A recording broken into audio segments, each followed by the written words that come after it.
As the Turkish government toughens its crackdown on the opposition, the European Parliament says the EU should suspend membership talks. Saving the Paris Climate Accord. Despite the election of U.S. President Donald Trump, MEPs back the global pact as a growth engine. The EU-Canada Free Trade Accord, CETA. Parliament rejects a new attempt to derail its ratification. And combating violence against women and girls, a Parliament resolution pressing all of the EU to join a global convention to try the perpetrators.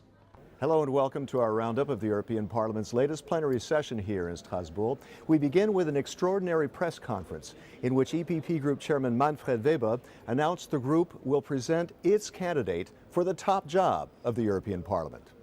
Weber also said major political groups will seek agreement on who should be the next Parliament president that can maintain stability. But first he paid tribute to the outgoing Parliament President Martin Schulz, who announced he'll run in German elections next September. The big achievement of Martin Schulz's work was to guarantee stability in the institution. The European Parliament delivered during the last years in the interest of the people of the European Union, and now it's up to us to continue on this path, and the EPP is ready to do so. Together we are strong.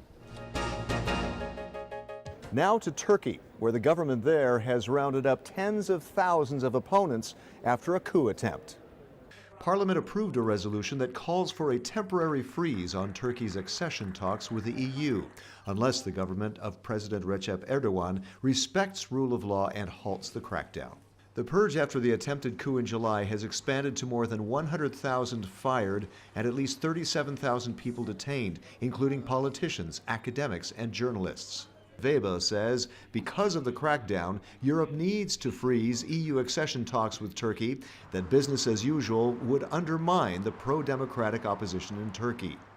Europe has to act. Europe has to give a clear signal. We don't accept this. It's that you are taking our common value base into account, into question.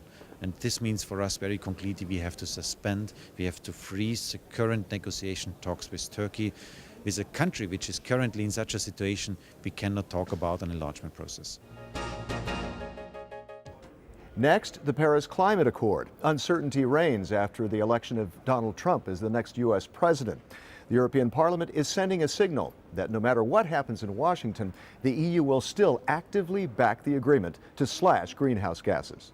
In Marrakesh, climate officials, policymakers, and activists the world over discussed this month how to put into action the accord reached in Paris last December to limit global warming to 2 degrees Celsius or face climate disaster. With a dozen MEPs attending, the EU aims to demonstrate its commitment to the accord, regardless of what a Trump administration does after it takes office on 20 January. Giovanni Lavia of the EPP Group headed the delegation to COP22, or the 22nd round of the Conference of the Parties on Climate Change. He sees a tough task ahead, with the need to make national plans more ambitious. It is clear that with the actual national plan, we are not going to achieve the final result at the end of the century. We have to increase our commitment.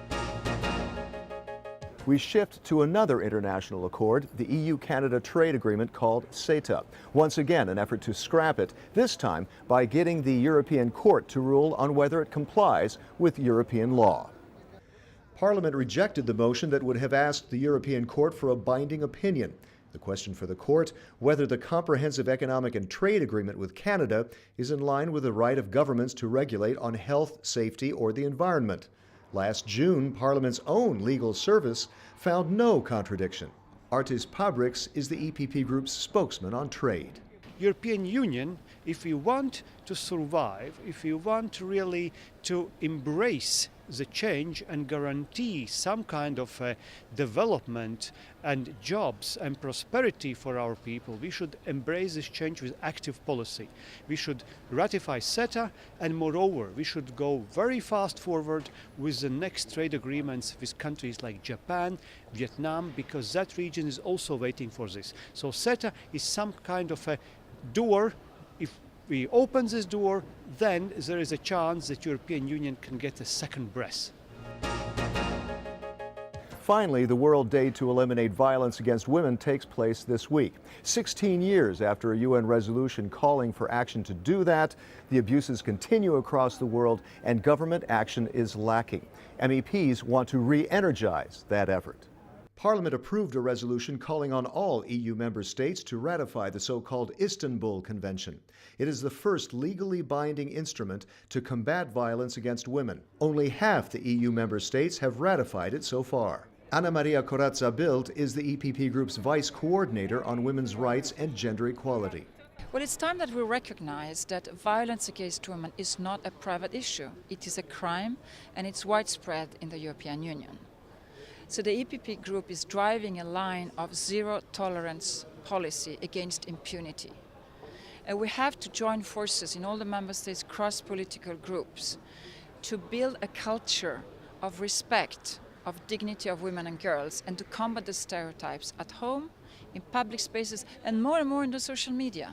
The resolution in Parliament sends a strong signal to the European Council to get the entire EU to ratify the Istanbul Convention. That would in turn mean stronger EU laws, programs, and more funding to enforce it. That's it from Strasbourg. See you next week in Brussels. And find out more about the activities of the largest political force in Parliament by checking eppgroup.eu. Thanks for watching.